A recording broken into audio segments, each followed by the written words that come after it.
Matin, la lecture, ça va être dans Proverbe 6. On va se promener dans Proverbe 6, ensuite Proverbe 4.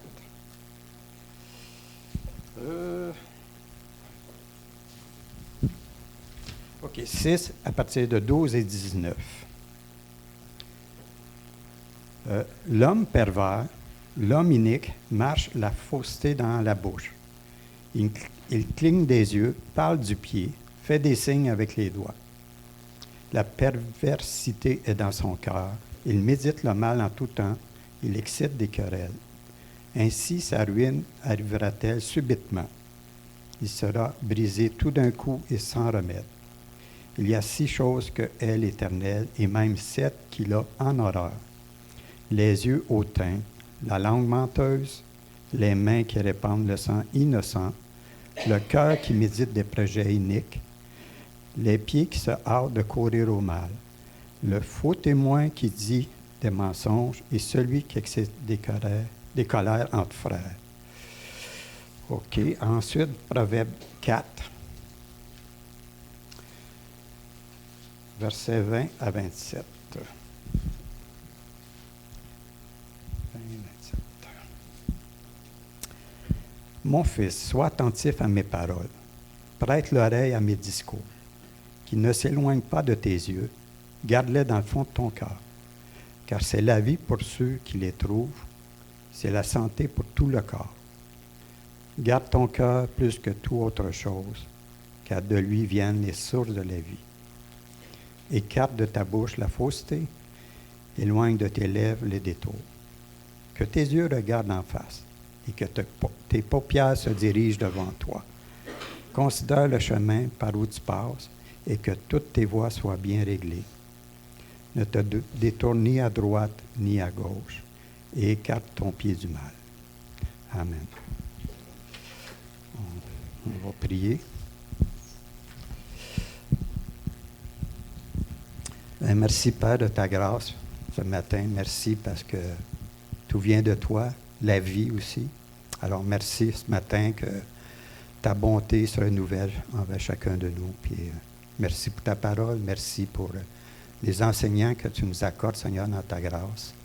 Merci pour notre frère ce matin qui va apporter, Seigneur, ton enseignement que tu veux nous transmettre. Puis, alors, merci. Puisses-tu de remplir, Seigneur, de ton onction pour cette étude, mais aussi préparer nos cœurs, de nous donner, Seigneur, d'avoir des oreilles ouvertes, un cœur réceptif, Seigneur, puis aussi de marcher dans ce que tu nous enseignes.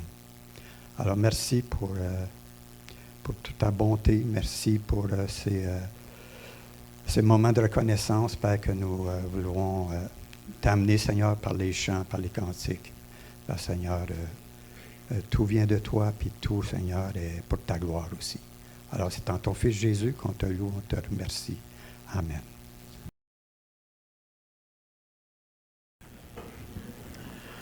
Bonjour à tous. Donc, la question ce matin,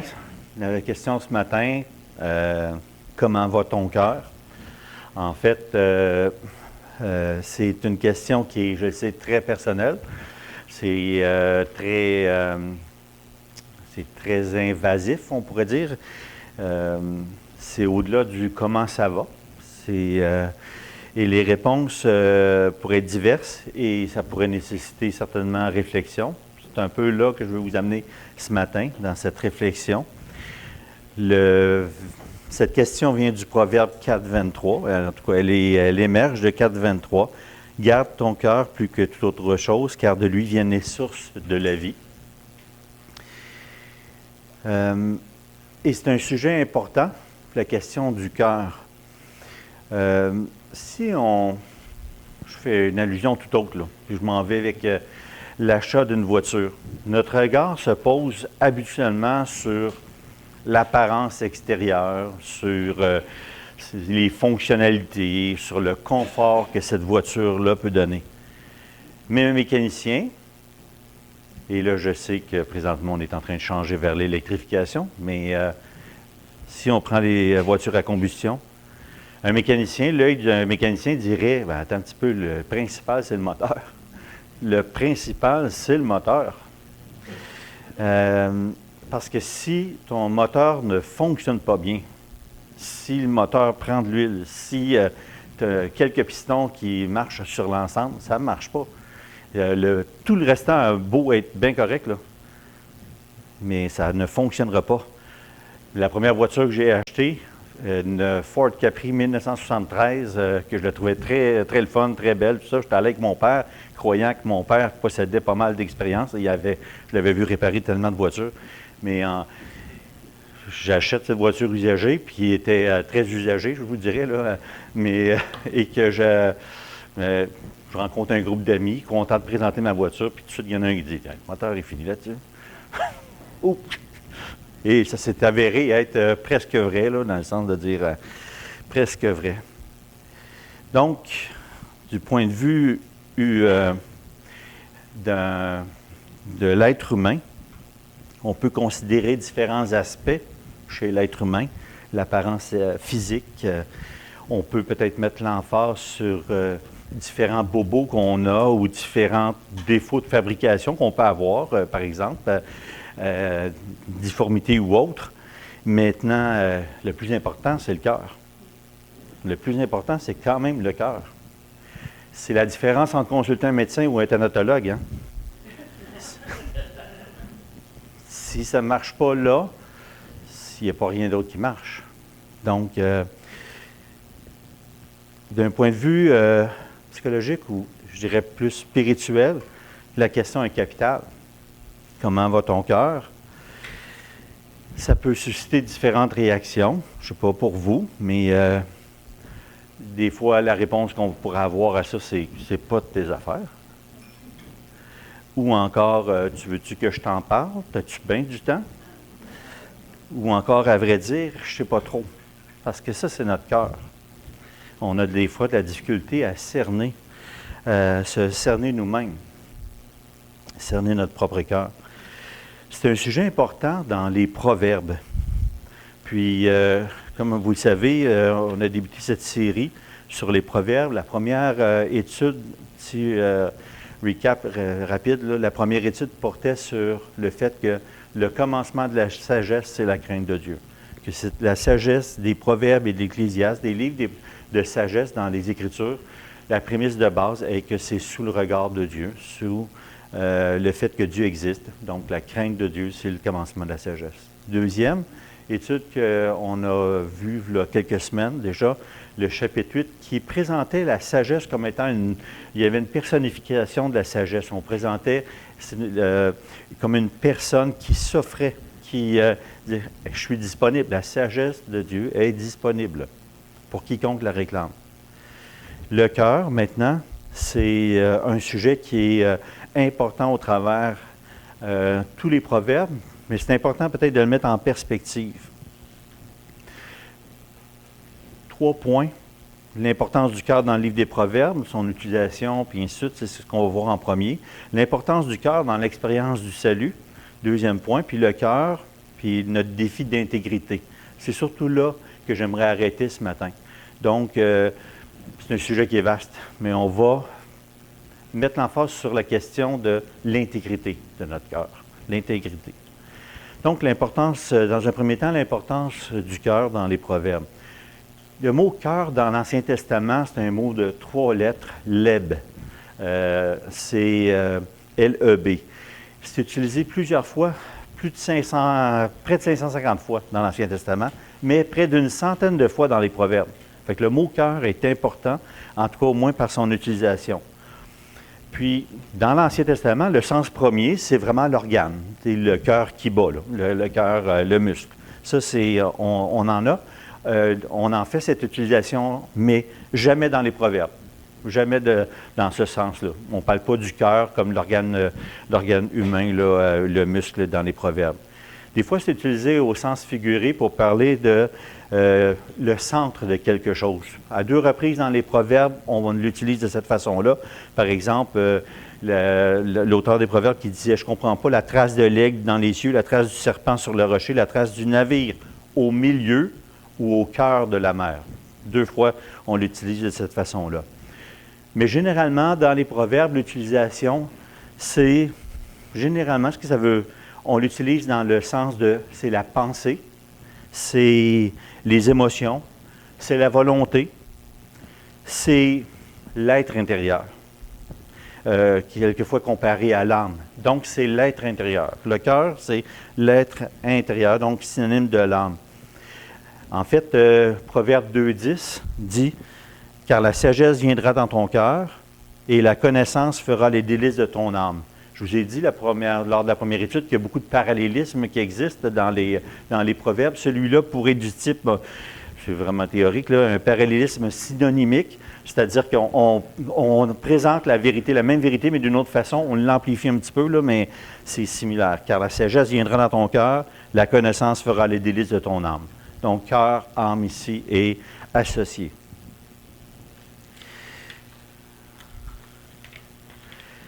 C'est l'homme intérieur, c'est l'être humain à l'intérieur.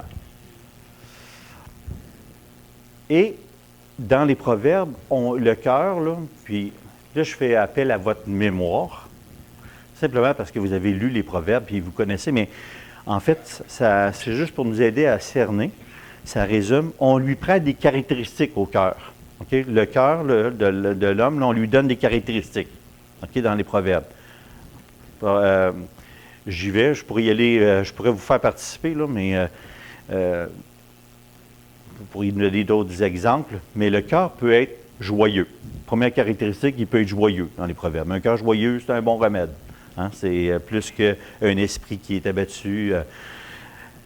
Il peut être dans l'allégresse. Le cœur peut être dans l'allégresse. Il peut être triste. Un cœur joyeux rend le visage serein, mais quand le cœur est triste, l'esprit est abattu. Donc, il peut être pervers. Il peut être content. Pas dans le sens de heureux, mais satisfait.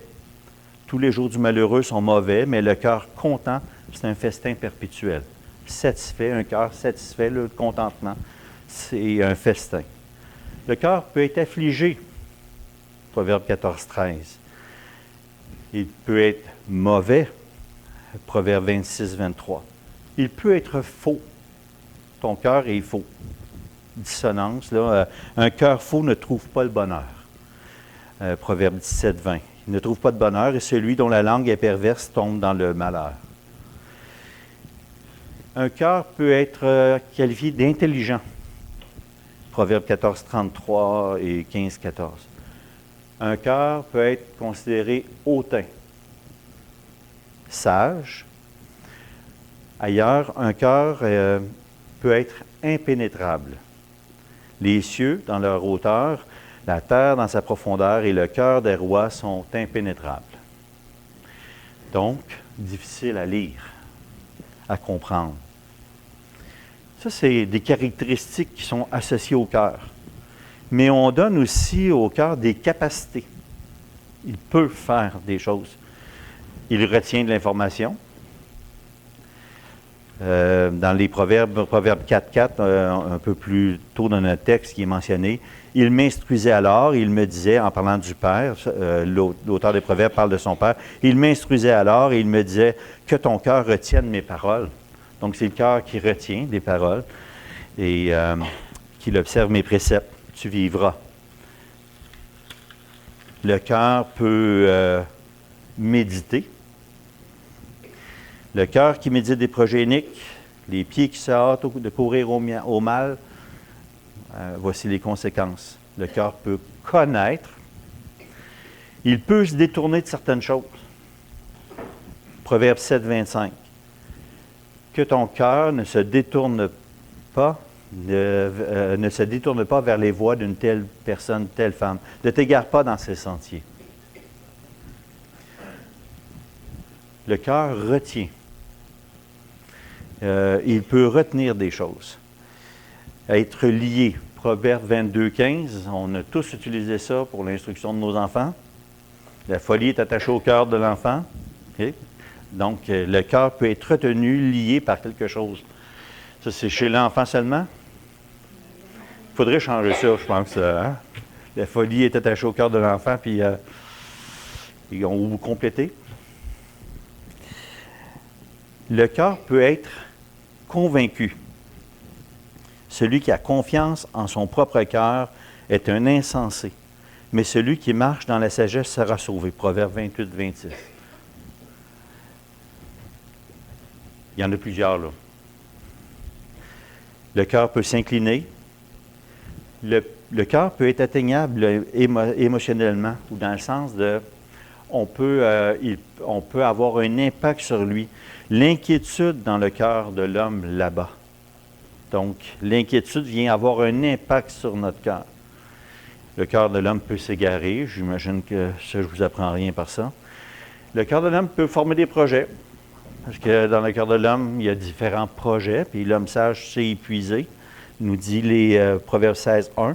Le cœur peut se réjouir, peut s'élever, ou s'élever dans le sens de s'enfler. S'il devient hautain, c'est parce qu'il peut s'enfler. Proverbe 18, 12. Il peut s'irriter. Maintenant, vous comprenez que j'ai jamais vu une personne, j'ai vu souvent des personnes s'irriter, mais un cœur s'irriter, je ne l'ai pas vu, là, moi. Je n'ai pas vu ça de mes yeux. Il peut parler de manière injurieuse, entre autres sur l'effet de l'alcool, là, dans les Proverbes, Proverbe 23. Il peut envier, se distancer de quelqu'un. Dans le Proverbe 23, 7, on dit, l'auteur fait allusion à une personne qui est malveillante et qui va dire « Mange et bois », te dira-t-il, mais son cœur n'est pas avec toi. Donc, il t'invite, mais en même temps, il n'est pas de connivence avec toi. Il n'est pas là pour ton bien. Le cœur peut être en communion avec quelqu'un d'autre, en relation. Et là, c'est le Proverbe 27, 19 qui dit « Comme dans l'eau, le visage reflète le visage, ou dans le miroir, ainsi le cœur de l'homme répond au cœur de l'homme. » Il est en réponse, il réagit. Le cœur de l'homme peut s'offrir, parce que dans Proverbe 23, 26, il dit « Donne-moi ton cœur ». S'endurcir, n'ont pas trop de difficulté non plus à croire ça. Le cœur peut faire confiance. Dans les Proverbes 31, le cœur de l'homme, le cœur de cette femme, ou le cœur le cœur de son mari a confiance en elle, en parlant de la femme vertueuse. Donc, avoir confiance. En résumé, l'utilisation du mot cœur, là, on fait référence dans les Proverbes à l'être intérieur. Il y a des caractéristiques qui lui sont propres, qui peuvent lui être reconnues, puis il y a des capacités.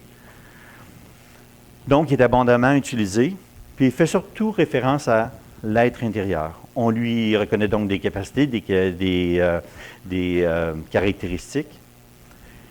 Et c'est un peu comme si on l'avait fait dans les Proverbes, tantôt je faisais allusion à Proverbe 8, qui parlait de la sagesse comme une personne qui s'offrait. Le cœur est personnifié. Parce qu'on ne distingue pas le cœur de l'être humain ou la personne que tu es à l'intérieur.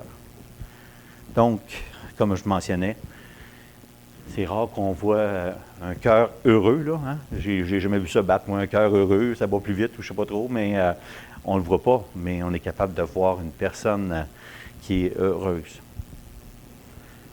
Ça, c'est l'utilisation générale qu'on fait du mot cœur dans les Proverbes. Le cœur dans l'expérience du salut, puis ça vient, je veux juste comme camper les choses pour être bien sûr. Toutes ces mentions dans les Proverbes sont intéressantes puis importantes. On a besoin par contre de faire le lien avec l'impact de l'expérience du salut sur notre cœur pour contextualiser tout ça. Contextualiser particulièrement ce verset 23, « Garde ton cœur plus que toute autre chose, car de lui viennent les sources de la vie. » On avait dit déjà que la sagesse présentée dans les Proverbes, c'est la sagesse biblique, c'est des principes de sagesse générale.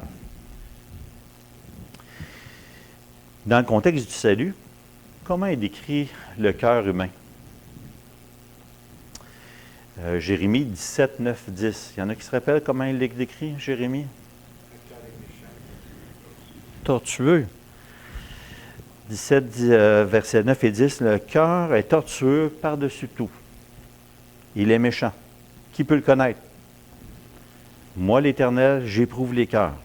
Je sonde les reins pour rendre à chacun selon ses voies, selon le fruit de ses œuvres. Celui qui a un jugement juste sur notre cœur, c'est Dieu. C'est lui qui est capable d'avoir un jugement juste. Donc, dans notre perception, le cœur de l'humain peut être bon. Mais Dieu dit non, le cœur humain est tortueux.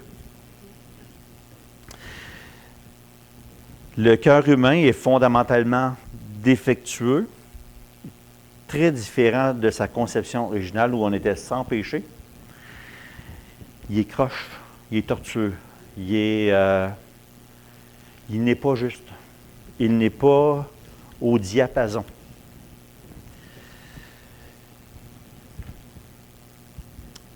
En médecine, si on avait un médecin ici, quelqu'un pourrait certainement nous faire allusion au fait que le cœur bat de différentes façons selon les personnes, là, puis il y a des problématiques, mais le cœur de l'homme ne bat pas au diapason de Dieu. Le cœur naturel de l'homme ne bat pas au diapason de Dieu, de ce que Dieu veut donner comme rythme. Et ça, c'est malgré ce qu'on pourrait en croire. Croire que la bonté du cœur. Ce n'est pas la caractéristique première. On pourrait, juste allégeant des couleurs, si le cœur est tortueux, on pourrait peut-être dire qu'il est noir. Nous, compréhension naturelle de l'être humain, le cœur de l'homme, il est blanc. En fait, on sait que la plupart des choses qu'on est capable de réussir, c'est du gris. Puis ça, c'est simplement parce que la grâce de Dieu est là. La grâce commune pour tous, la grâce de Dieu dans la vie de ses enfants plus particulièrement. Jésus, dans ce qu'il mentionnait, puis je saute un peu, là, je m'en vais dans le Nouveau Testament, mais pour parler justement du salut, Jésus dit, ce qui sort de l'homme, c'est ça qui le souille, dans Marc 7, 20 22. Car c'est du cœur, c'est du dedans de l'homme, des hommes que sortent les mauvaises pensées, les adultères, les impudicités, les meurtres, les vols, les cupidités, les méchancetés, la fraude, le dérèglement, le regard envieux, la calomnie, l'orgueil et la folie. C'est du cœur de l'homme. Ça tire son origine de l'intérieur et pas de l'extérieur. Ce n'est pas à cause de la socialisation, c'est nous-mêmes. On connaît l'impact du péché chez l'être humain. C'est de l'intérieur. Mais Jésus dit aussi, par contre, reconnaissant, je pense, la grâce commune de Dieu, puis parce que dans Matthieu 12, 34 et 35, il fait référence à du bon et du moins bon, ou du mauvais. Il dit, race de vipères, comment pourriez-vous dire de bonnes choses, méchants comme vous l'êtes? Car c'est de l'abondance du cœur que par la bouche.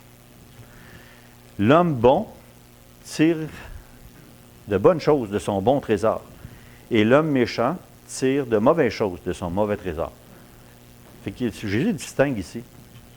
Puis je pense vraiment qu'il fait référence à la grâce commune que, ben oui, il y a des hommes bons, mais ça ne sont pas nécessairement des enfants de Dieu, mais l'impact, la grâce commune que Dieu communique. Et il y a certaines personnes qu'on reconnaît comme étant, tu dis des fois, voyons, sa vie est mieux qu'un chrétien.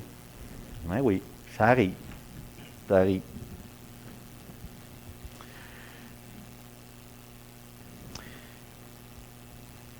Mais dans l'expérience du salut, dans le cœur tel que présenté dans la Bible, le cœur humain est secret. Et qui peut le connaître? Qui peut le connaître? On le cache aux autres. On se le cache à nous-mêmes. On tente de le cacher à Dieu. C'est notre jardin secret. Tellement secret qu'on peut même s'y perdre, puis pas le savoir nous-mêmes. Il y a des fois des choses que d'autres perçoivent, qu'on ne perçoit même pas nous-mêmes, qu'on n'est pas capable de lire. Et d'autres arrivent, puis, ben oui, on est capable de voir, voici ce qu'il y en est. C'est surprenant. Mais dans l'expérience du salut, nous vivons une transformation du cœur. Ézéchiel mentionne à 2 reprises cette vérité dans Ézéchiel 36, 26, par le prophète de Dieu. Dans Ézéchiel 36, 26, je vous donnerai un cœur nouveau. Et je mettrai en vous un esprit nouveau. J'ôterai de votre corps le cœur de pierre et je vous donnerai un cœur de chair.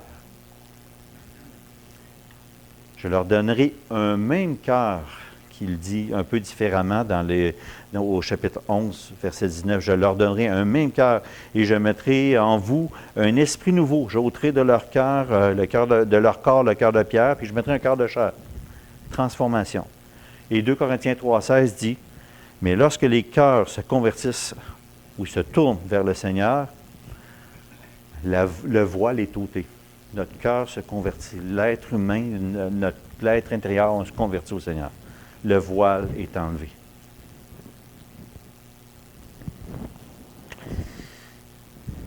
Plus précisément, dans Hébreux, je vous dis plusieurs versets ce matin, là, mais plus précisément, juste pour camper, il y a la sagesse dans le salut, puis arriver à notre regard sur notre cœur intérieur ce matin.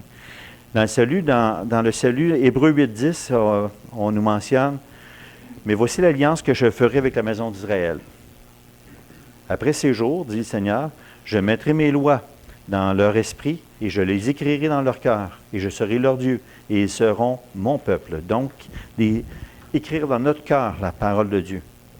Donc, il y a donc une transformation par le salut qui a un impact sur notre cœur, puis c'est toute notre vie qui est changée. On ne perçoit plus les choses de la même façon après coup. Notre compréhension des choses on comprend les choses spirituelles. On comprend la réalité des choses spirituelles. La capacité à résister au péché est là, est présente, et au péché, à ce qui est contraire à la volonté de Dieu. Les aspirations, nos intérêts changent lorsqu'on se convertit. Dieu touche l'être intérieur. Ce n'est pas une religion. Dieu, par le salut, touche l'être intérieur et il nous accueille et fait un ménage qui n'est pas terminé.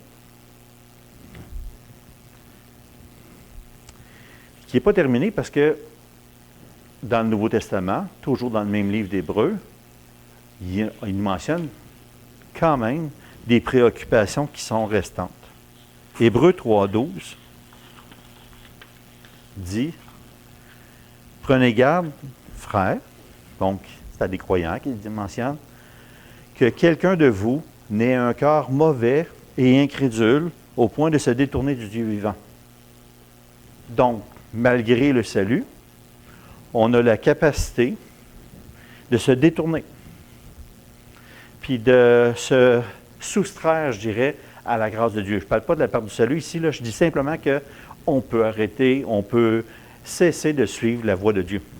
On peut se détourner momentanément ou pendant quelque temps, mais c'est possible pour nous. Donc oui, le cœur de l'être humain est transformé, lorsque le cœur du croyant est transformé, mais il y a une possibilité ici parce que l'auteur nous exhorte à faire attention. Prenez garde, frère, que quelqu'un ait un cœur mauvais et incrédule au point de se détourner du Dieu vivant. Donc, c'est une possibilité.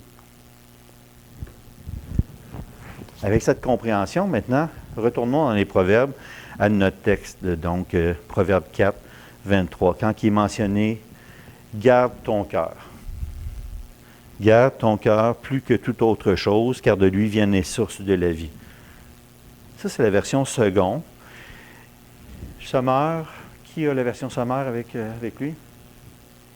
Okay. La sommaire dit « Garde ton cœur plus que toute autre chose, car de lui jaillissent les sources de la vie. » C'est comme c'est effervescent, ça sort de ton cœur. Et c'est Second 21 qui mentionne plutôt ça. Sommaire, excusez-moi. Sommaire dit « Par-dessus tout, veille soigneusement sur ton cœur, car il est la source de tout ce qui fait ta vie. » Donc, ça va avoir un impact sur tout. Donc, par-dessus tout, veille soigneusement. Et j'aime les traductions anglaises aussi. Permettez-moi là, de la Darby qui dit « Keep thy heart more than anything that is guarded, for out of it are the issues of life. » Ou encore la NIV. Above all else, guard your heart, for everything you do flows from it. Donc, tout ce que tu vas faire, ça sort de ton cœur. Il y a un emphase ici. qui est mis. Garde ton cœur plus que tout, parce que ça va avoir des ramifications dans ta vie. Et là, quand on regarde ça, on dit, attention à l'être intérieur ici. On peut dire aussi ta conscience. Qu'est-ce que tu vas garder en dedans? Parce que de la façon dont tu vas gérer ça, ça va avoir un impact sur le restant. Quand il mentionne ici le mot « garde » ici qui est là, ça a le sens de garder, bien évidemment, de veiller, de préserver.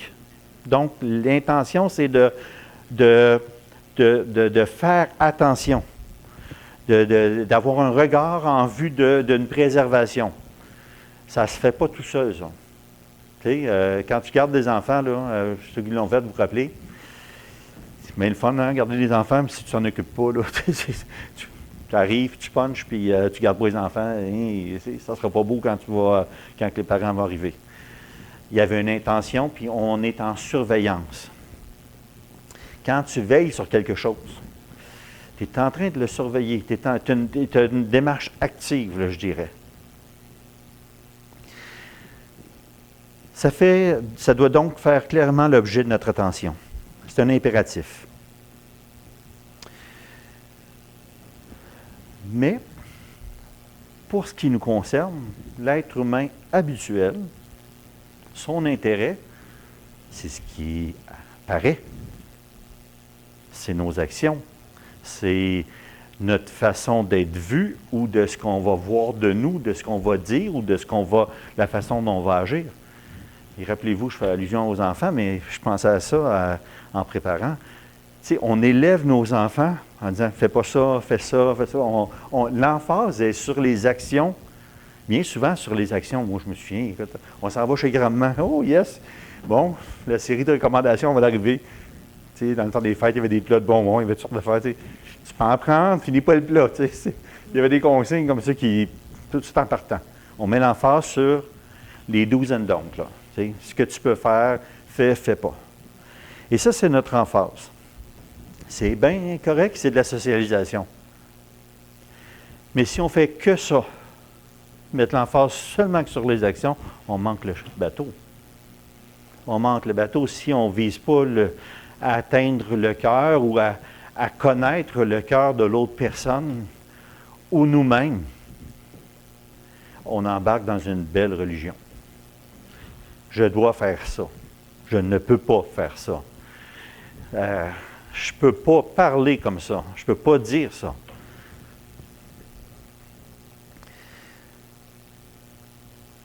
Le problème, c'est que lorsqu'on limite nos actions, lorsqu'on limite nos interventions ou on limite notre regard sur ça, ce qui est à l'extérieur, on manque ce qui est à la base, ce qui est la source.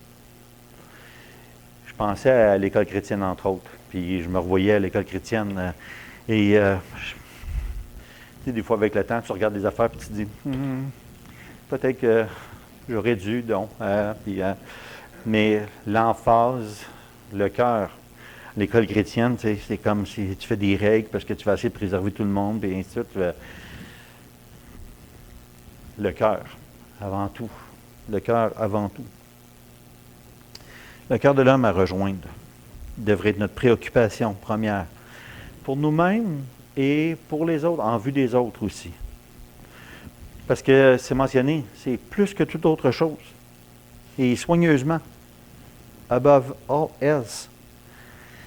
Ça fait plus que 3500 ans que ces proverbes-là ont été écrits, puis c'est encore la même chose aujourd'hui.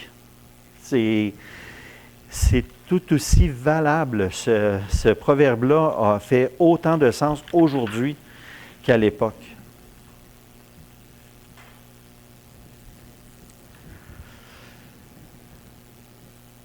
Je ne sais pas si pour vous, vous auriez certainement des illustrations, d'exemples de situations qui nous sont apparues tellement aberrantes qu'on a de la misère à comprendre.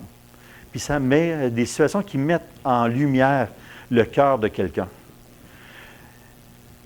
Je me rappelle à Québec une sœur avec laquelle on avait un certain ministère ensemble qui était défaite. Défaite parce que son frère, dans la fin quarantaine, début cinquantaine, a fait un coming out.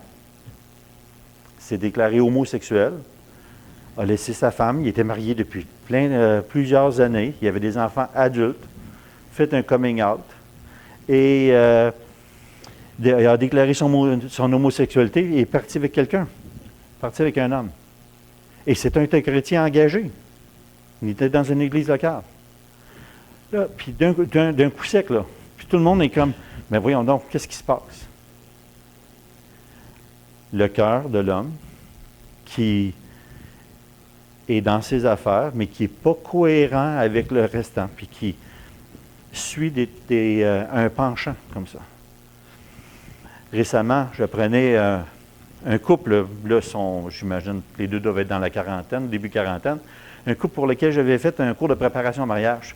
Deux jeunes, là, puis un jeune que j'avais connu avec la jeunesse, à Victo, puis ainsi de suite. Puis, tu sais, quelqu'un de bien, qui s'est marié avec une fille qui paraissait bien aussi, puis dans le sens qu'une fille bien également, qui se marie, puis par contre, ils n'ont pas d'enfants. Puis c'est au point que, tu sais, lui, il habitait déjà il avait acheté la maison de ses parents, puis ils ont fondé leur famille là. Puis elle, bon, la grand-mère était décédée, puis elle restait un peu plus loin, puis elle voulait avoir cette maison-là, aller rester dans cette maison-là, puis c'est ce que j'apprenais récemment, donc vendre la maison familiale pour prendre l'autre maison familiale. Mais se lever, cette dame-là, se lever un bon matin, puis de dire à son homme, je m'en vais. Comme ça. Puis lui, estomaqué, il dit, mais voyons, non, qu'est-ce qui se passe? Pas vu pantoute. Je m'en vais. Le cœur de l'être humain qui développe autre chose. Et vous en connaissez certainement de ces situations-là où tu te dis, voyons, qu'est-ce qui s'est passé? Des situations où on n'a pas su lire, je vous ai déjà parlé dans ma propre famille, un de mes enfants, pas su lire quelque chose qui s'est passé. Tu te dis, on ne s'est pas attardé à la bonne chose. On a mal lu la situation. Le cœur de l'homme peut développer des choses puis vivre tellement en incohérence avec ce qui est vraiment là. Notre action première doit donc viser le cœur. C'est ce que Dieu veut. C'est ce que le Père ici vise pour son enfant. Garde ton cœur plus que toute autre chose. Ailleurs, on lit aussi « Mon fils, donne-moi ton cœur », comme je l'ai mentionné tantôt dans Proverbe 23, ou « Mon fils, fais-moi confiance, apprécie la conduite que tu me vois tenir ». C'est dans Proverbe, toujours le même Proverbe 23, mais avec la version sommaire. « Donne-moi ton cœur ». Des versets similaires à ce qu'on lit présentement. Maintenant, dans ta vie à toi, dans ma vie à moi, la préoccupation, notre préoccupation, la préoccupation que vous devriez avoir, c'est pas des habitudes nécessairement. C'est pas des actions pour lesquelles bon, tu es honteux. C'est pas des pensées que tu peux avoir puis tu te dis non, ça n'a pas d'allure de penser comme ça. Ben oui, ça n'a pas d'allure. Je te dis, c'est ça. Mais c'est pas là l'emphase. Et c'est là pourtant notre réalité où on va mettre l'emphase là-dessus. Et on fait erreur.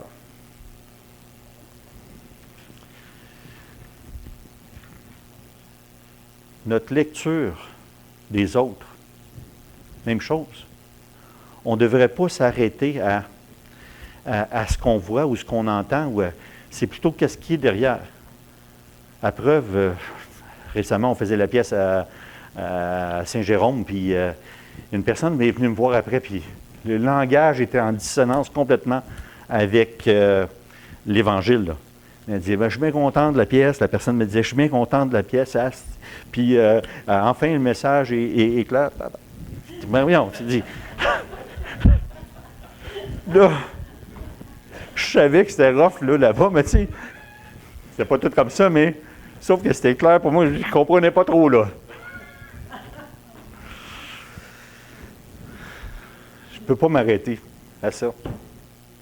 C'est Dieu qui va juger. C'est Dieu qui va juger. Comme les comportements d'une personne où Je ne sais pas ce qui se passe dans son cœur, moi. Je ne sais pas ce que... C'est Dieu qui voit dans le cœur de la personne, pas moi. Je ne peux pas dire, une personne, finalement, est sauvée quand elle est morte, elle est sauvée. Moi, je ne sais pas. Je ne sais pas. C'est pas à nous à juger de cela. Mais la question, par contre, comment va ton cœur? Comment t'en prends soin?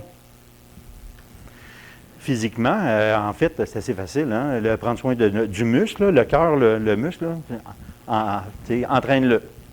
Qu'est-ce qu'on va nous dire? Évite là, les affaires, les brusques, les mouvements brusques. Évite là, les sursauts. Tu fais rien, tu fais du divan toute la semaine, puis là, tu décides, je m'en vais faire mon 5 km de marche, de jogging.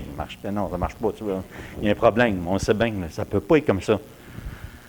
C'est de l'entraînement plus régulier, le faire travailler régulièrement, de l'entraîner. Mais pour le cœur intérieur, c'est un peu la même réalité. Parce que dans les versets qui précèdent, c'est ça qu'il nous dit. Mon fils, verset 20, 4, 20, sois attentif à mes paroles, prête l'oreille à mes discours, qu'ils ne s'éloignent pas de tes yeux, garde-les dans le fond de ton cœur, car c'est la vie pour ceux qui les trouvent, c'est la santé pour tout leur corps. Après ça, il dit garde ton cœur. Qu'est-ce qui procure santé, là, ici? C'est la façon qu'on va entretenir notre cœur. Puis ici, il mentionne,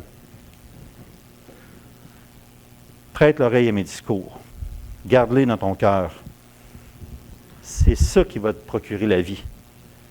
Reste proche de la parole, reste proche de la parole, et c'est ça qui va t'accorder la vie ici. C'est la santé pour tout ton corps. C'est la santé pour tout ton corps, mais c'est la même chose qu'on dit au verset 10. « Écoute mon fils et reçois mes paroles, les années de ta vie se multiplieront. » Et 3.8 dit la même chose, l'idée que ça a un impact sur... c'est la santé pour tout le corps de garder le cœur.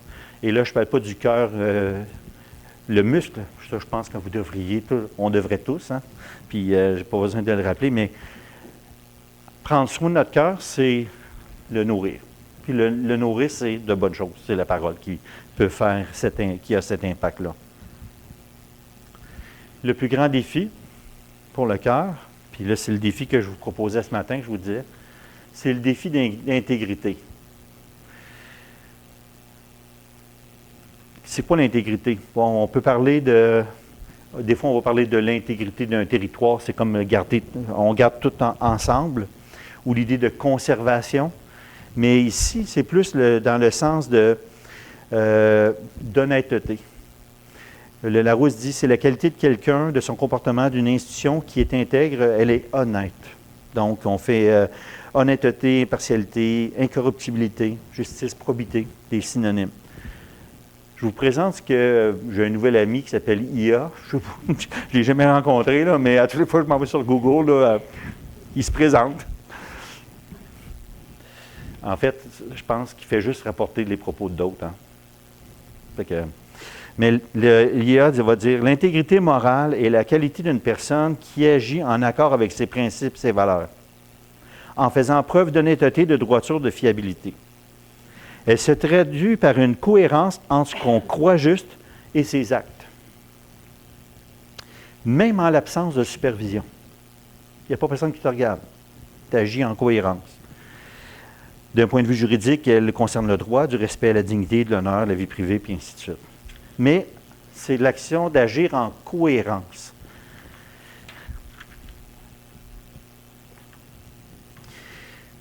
Notre intégrité, ou l'intégrité de notre cœur. Certaines implications. Je vous invite, c'est important pour chacun d'entre nous d'avoir un regard honnête sur notre cœur. Le pasteur Dominique faisait récemment allusion à cela. Il dit, j'aime pas les méthodes, mais en même temps, tu mentionnais, Dominique, le fait de dire, des fois, il faut simplement arrêter et dire, regarde, voici, là, il y a ça, cette situation-là. Le reconnaître.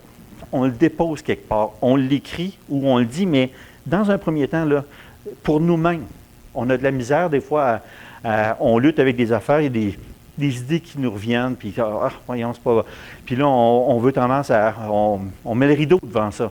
sais, tu veux cacher, là, on cache, là, on ferme le rideau. Mais non, mets dans la lumière dessus, là, plutôt que, parce que c'est fatigant, que d'avoir des idées qui sont là, qui reviennent de tout bout de champ. Mets la lumière. Des fois, c'est l'amertume. C'est là. C'est quelque chose qu'on n'est pas content. Ça fait longtemps. On a développé de l'amertume. Des fois, c'est la colère. Ça vous arrive des fois de rencontrer une personne qui dit, cette personne-là est en colère à temps plein. Là, ça vous est arrivé certainement de rencontrer ce genre de personne qui dit, ah, il est enragé, ça fait longtemps. Ça a l'air d'être un mode de vie. Des fois, c'est ça qui est dans le cœur. C'est de la colère, ou de la rancune, ou de l'amertume, ou de la jalousie. Je vous confie que pour ma part, mon plus grand défi, c'est d'être partagé. D'être partagé. C'est-à-dire, des fois, au lieu de se concentrer sur quelque chose, tu regardes ailleurs. Telle affaire, il y a telle autre affaire. Être partagé. Se concentrer. Est-ce que je fais déficit d'attention peut-être, mais en tout cas, mais peu importe, c'est mon défi pour ma part. Je le retrouve à différents égards. Ça, c'est mon cœur à moi. Je ne sais pas vous. C'est quoi qui est là? Avec quoi vous devez lutter?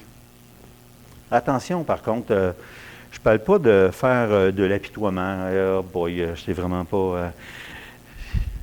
c'est vraiment pas beau, c'est pas aller dans ce sens-là, ou de l'autoflagellation, dire que je suis méchant, puis c'est pas du découragement non plus découragement qui mène à une dépréciation générale, là, parce que ultimement, on sait, l'adversaire, ce qu'il veut faire, c'est démolir. Puis Dieu n'est pas comme ça, là. Ton cœur est tortueux, il l'a affirmé clairement, il dit, moi, je vais faire de quoi avec ça? C'est lui qui achète, hein? C'est lui qui nous a choisis, puis il va faire quelque chose avec ça. Fait qu'il n'est pas, lui, tu n'as pas besoin de fermer les rideaux, ouvrir les rideaux, dire, je vois clairement. C'est plus pour nous-mêmes. Donc, un regard honnête. Un regard honnête, puis par la suite le présenter à Dieu, au moins le reconnaître devant Dieu. Puis lui, avec son regard bienveillant, et le regard bienveillant de Dieu qui va nous accompagner là-dedans. Je ne vous demande pas de faire ça seul. C'est ça qui est bon comme chrétien, c'est qu'on n'est pas seul là-dedans. Quand on regarde, on veut s'attarder. Des fois, on est découragé ou on a peur de ce qu'on va voir, mais Dieu, lui, le voit. Il n'est pas découragé. Et après coup, peut-être prendre le risque de le partager à quelqu'un d'autre. Prendre le risque, peut-être. C'est souvent bénéfique, libérateur, ça dépend, il faut faire attention, il faut choisir la bonne personne. Puis bien souvent, la réponse que tu vas avoir de l'autre personne, c'est « ben oui ». Ben oui. Ah oui, juste ça, ben oui, parce que il y en a d'autres qui ont la même affaire. C'est un mal qui est collectif, cette affaire-là. C'est juste pas les mêmes nuances, là, juste comme les couleurs. Ça varie un peu, mais c'est tout, ça fait tout, on est tous dans les mêmes eaux. Et c'est là que peut-être que prend son application le proverbe 27, comme je lisais tantôt, comme dans l'eau, le visage répond au visage, ainsi le cœur de l'homme répond au cœur de l'homme. Puis, proverbe 11 qui dit, l'homme bon fait du bien à son âme, mais l'homme cruel lui trouble sa propre chair. Donc, façon de bien faire les choses.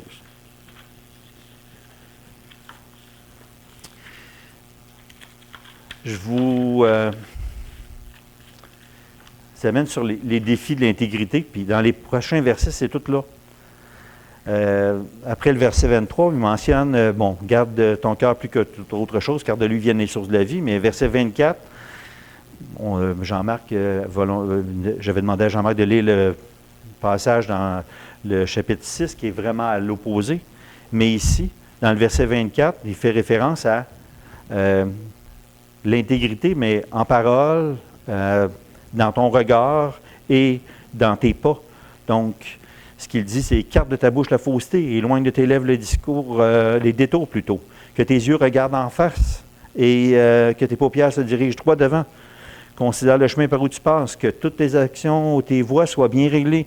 Ne te détourne ni à droite ni à gauche et écarte ton pied du mal. » Qu'est-ce qu'il est en train de dire avec tout ça, là? C'est d'être intègre avec ton cœur. Puis, tes paroles, t'évites les détours, t'évites des choses qui sont pas vraies, tu restes on track. Ton regard, tu regardes en avant. Qui s'en fâche? Hein? C'est celui qui regarde tout bas, tout côté, puis il ne regarde pas où il s'en va. Ou des fois, tout le monde pense que tu regardes en avant, mais tu es en train de regarder de côté, tu es en train de regarder quelque chose que tu ne devrais pas regarder, ou encore dans tes pas.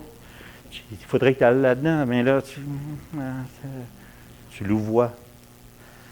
Donc, les défis de l'intégrité, audace de se poser des bonnes questions. Qu'est-ce qui m'empêche d'être bien avec moi-même? Qu'est-ce qui vient me troubler intérieurement? Qu'est-ce qui vient troubler mon cœur? Ou des fois l'inverse. Qu'est-ce qui devrait me troubler et qui ne me trouble pas? C'est des questions importantes, là. L'intégrité, ce n'est pas la capitulation devant ce que tu constates dans ton cœur. Parce que Hébreux 3.12, je vous le répète, disait tantôt, prenez garde, frère, que quelqu'un ait un cœur mauvais et incrédule au point de se détourner. Tu ne capitules pas, là. C'est pas à cause que tu vis avec telle chose, avec telle pensée, telle pulsion, puis que tu dois capituler. C'est ça mon cœur, ben je m'en vais là-dedans. Ben non.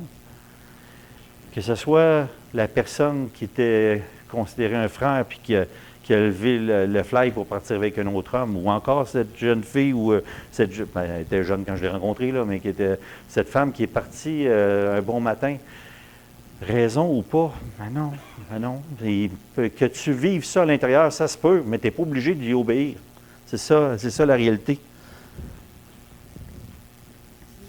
Qu'est-ce que vous prenez comme moyen pour vous préserver, vous garder votre cœur?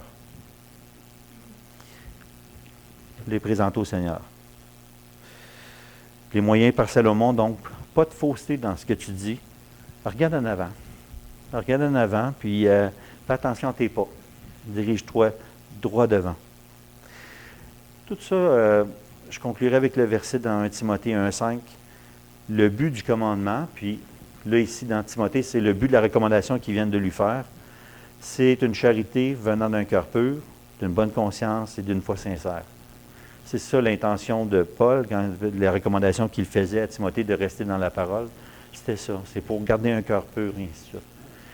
Donc, frères et sœurs, en fait, je ne crois vraiment pas qu'on ait une Église légaliste, où on ne regarde que juste à l'apparence. Je ne crois vraiment pas. Je crois vraiment pas. Mais en même temps, on l'est tous un peu. Et c'est juste des fois après coup qu'on se rend compte que, coudonc, ouais, je mettais bien plus l'emphase sur mes actions que sur le cœur directement.